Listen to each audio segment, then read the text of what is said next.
En este video vamos a ver la construcción de los números reales con el propósito de que después podamos construir los números complejos. Entonces, en la clase anterior nosotros ya habíamos construido los números racionales y ahora vamos a auxiliarnos de un concepto que llaman cortadura. Entonces, sea A junto con este menor, un orden lineal. Entonces, una cortadura es un par ordenado B y C, tal que B es no vacío, B está contenido en A pero no es todo A, y A se puede ver como la unión de B unión C. Y además, para cualesquiera B en B y C en C, se cumple esta relación, ¿no? Entonces, ¿qué nos está diciendo esto? Primero nos está diciendo que tu conjunto A junto con este orden se puede expresar como una unión de dos conjuntos, B y C. Cuando tenemos que B es no vacío, quiere decir que hay un elemento al menos en B. Al decir que B está contenido en A pero no es todo A, quiere decir que hay un elemento en A que no pertenece a B. Y dado que A es la unión, quiere decir que ese elemento tiene que estar en C, ¿no? Entonces también nos estaría diciendo que C es no vacío. Y además que si tenemos como una recta, una línea donde pudiéramos acomodar a todos los elementos de A, lo que tenemos es que todos los elementos de C están por arriba de los elementos de B. Bien, de esta definición tenemos varias situaciones. Por ejemplo, que B puede tener un máximo y C puede tener un mínimo, que vamos a denotar así con los corchetes. Podemos tener también, por ejemplo, que B tiene un máximo, ¿sí? Y que C no tiene un mínimo. Esto lo haremos con un paréntesis abierto a la izquierda.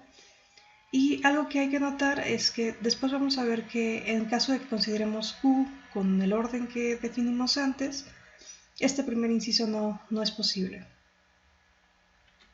Otro caso es que B no tenga un máximo, ¿sí? Que lo vamos a notar porque tengamos un paréntesis abierto hacia la derecha, y C tenga un mínimo.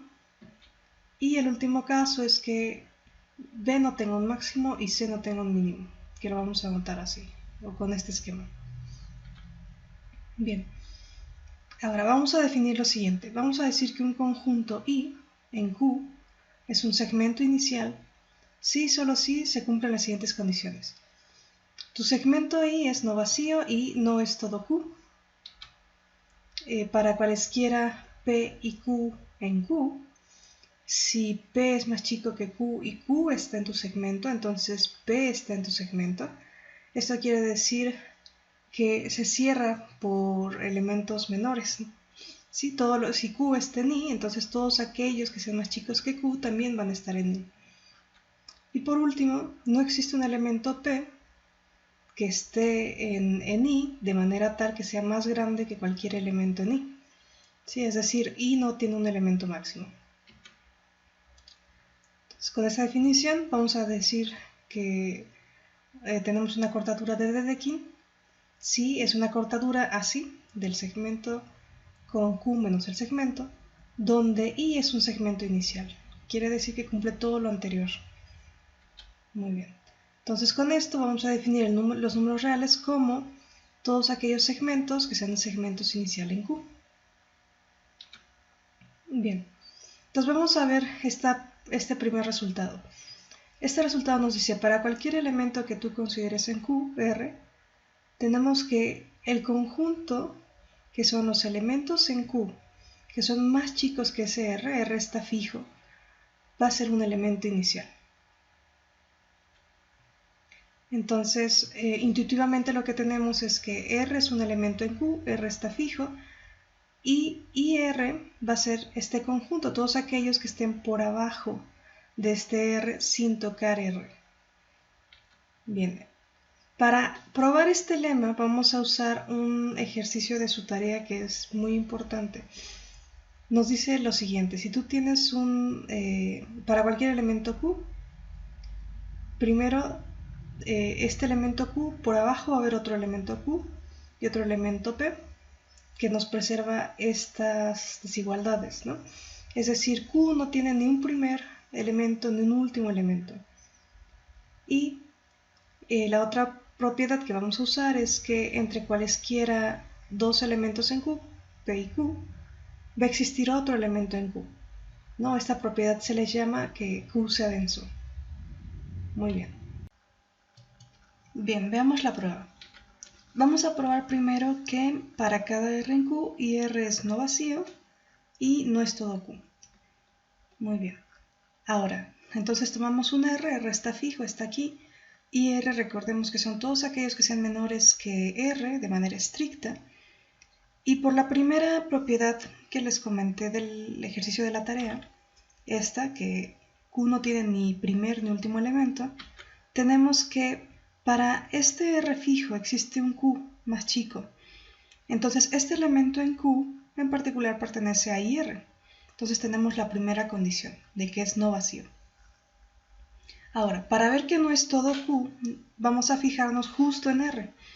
R es un elemento que no cumple que R sea menor estricto que R.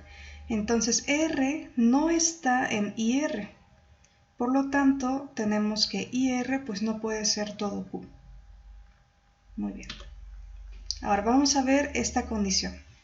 Que si un elemento está en IR, entonces los que son más chicos que el elemento tienen que estar en IR. Muy bien, para eso, ¿qué vamos a hacer? De nuevo, vamos a considerar R fijo y R son todos aquellos que son más chicos que R de manera estricta. Y vamos a tomar un Q que esté en IR. ¿Sí? Entonces, vamos a tomar ahora también un P que sea más chico que Q. Entonces tenemos un acomodo más o menos así.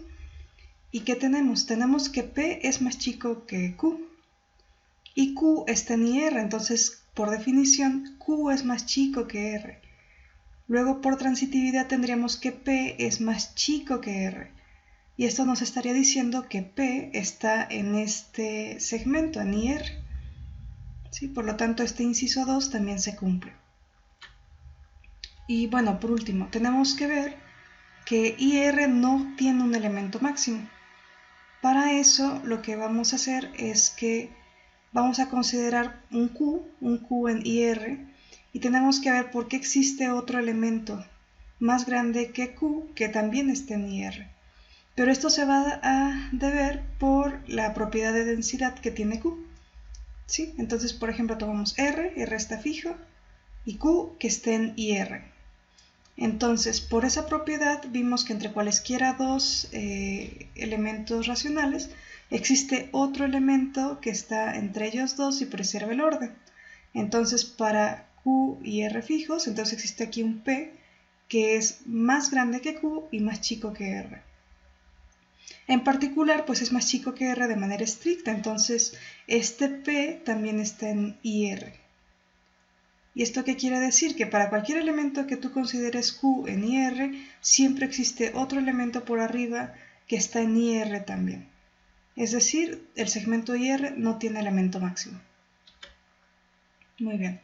Una observación que hay que hacer es que no todos los elementos iniciales en Q son de la forma anterior, ¿no? Y para eso tenemos este segmento que es un ejemplo de que esto no siempre pasa.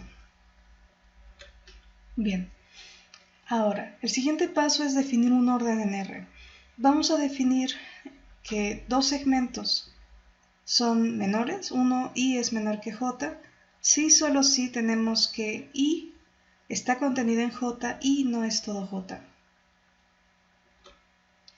Y el teorema que vamos a probar es que R junto con este orden que estamos definiendo es un orden lineal.